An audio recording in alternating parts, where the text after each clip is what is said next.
नमस्कार, ये आकाशवाणी शिमला है। अब आप विनोद कुमार से प्रादेशिक समाचार सुनिए। प्रदेश विधानसभा का मॉनसून सत्र 18 अगस्त से शिमला में शुरू होगा। 2 सितंबर तक चलने वाले इस सत्र में कुल 12 बैठकें होंगी।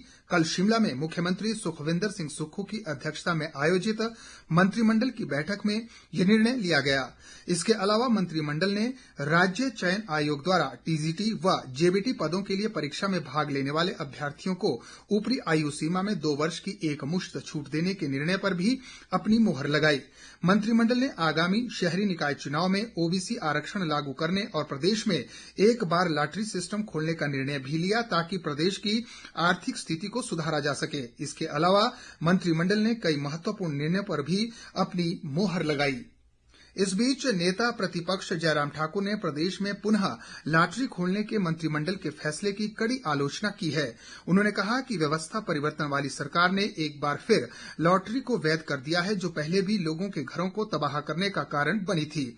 जयराम ठाकुर ने कहा कि इन्हीं कारणों के चलते लॉटरी को पहले भी बंद कर दिया गया था।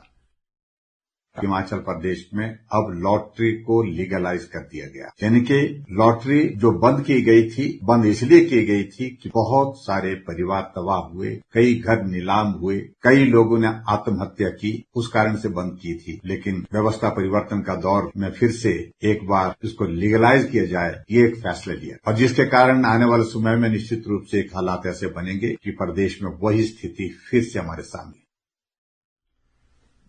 बैंकिंग कानून संशोधन अधिनियम 2025 के मुख्य प्रावधान आज से प्रभावी हो गए हैं। इस अधिनियम का उद्देश्य बैंकिंग क्षेत्र में प्रशासन मानकों में सुधार करना और निवेशकों व जमाकर्ताओं की अधिक सुरक्षा सुनिश्चित करना है।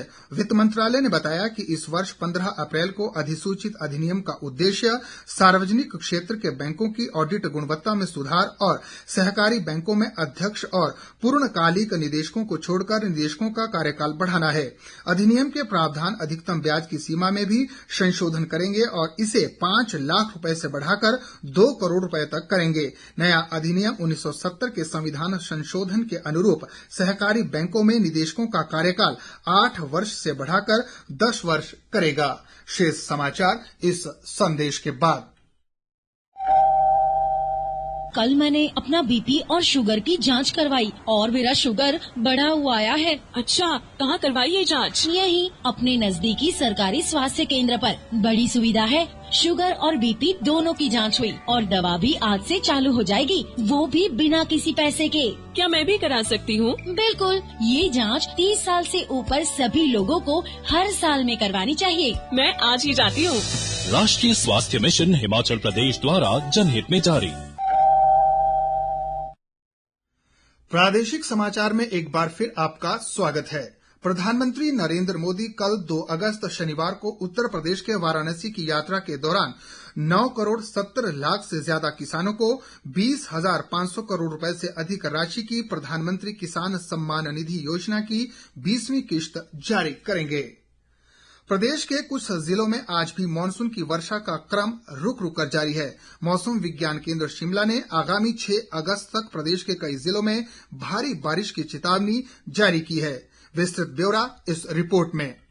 हिमाचल प्रदेश के अधिकांश क्षेत्रों में बारिश का क्रम जारी है। राज्य आपातकालीन परिचालन केंद्र के अनुसार राज्य के अनेक स्थानों में भूस्खलन के कारण अभी भी 291 सड़कें यातायात के लिए अवरुद्ध है। इसके अलावा 416 बिजली ट्रांसफार्मर और 219 पेयजल योजनाएं भी ठप हैं। प्रदेश को अब तक इस मानसून सीजन में कुल 1,662 करोड़ रुपए से ज्यादा की सार्वजनिक संपत्ति का नुकसान हुआ है। इसमें लोक निर्माण विभाग को 847 करोड़ और जल शक्ति विभाग को 556 करोड़ रुपए की क्षति पहुंची है। इस बीच मौसम विज्ञान केंद्र शिमला ने आज प्रदेश के 5 जिलों कांगड़ा, कुल्लू, मंडी, शिमला और सिरमौर में भारी बारिश का येलो अलर्ट जारी किया है। रितेश कपूर, आकाशवाणी समाचार, शिमला। और अब सुर्खियां समाचार पत्रों से। आज समाचार पत्रों ने प्रदेश मंत्रिमंडल के निर्णय से जुड़ी खबर को प्रमुखता दी है।